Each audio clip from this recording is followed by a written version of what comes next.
ಏನು ಹೇಳಲಿ ನಾನು ಹೊಸತರ, ಏನೇ ಇದ್ದರೂ ನಿನ್ನ ನಂತರ ನಾನು ಕಾಯುವ ಪ್ರತಿ ನಿಮಿಷವೂ ನೀನೆ ಗೊಂದಲ, ನೀನೆ ಉತ್ತರ.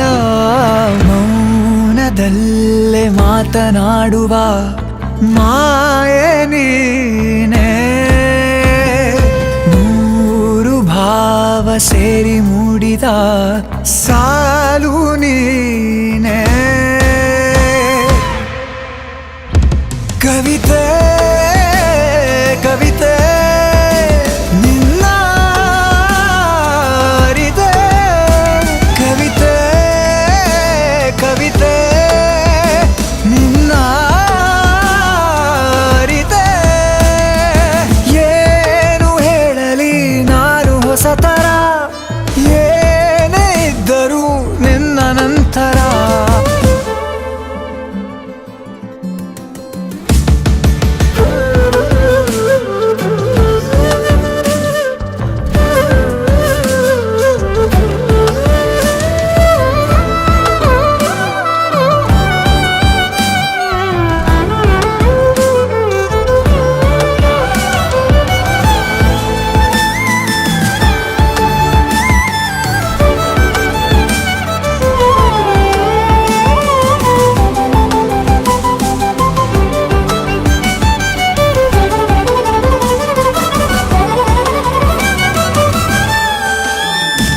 ನಗುವುದ ಕಲಿಸೋ ಮಗುವಿನ ಮನಸೆ, ಈ ನವಿರಾದ ಮುನಿಸು ನೀನ.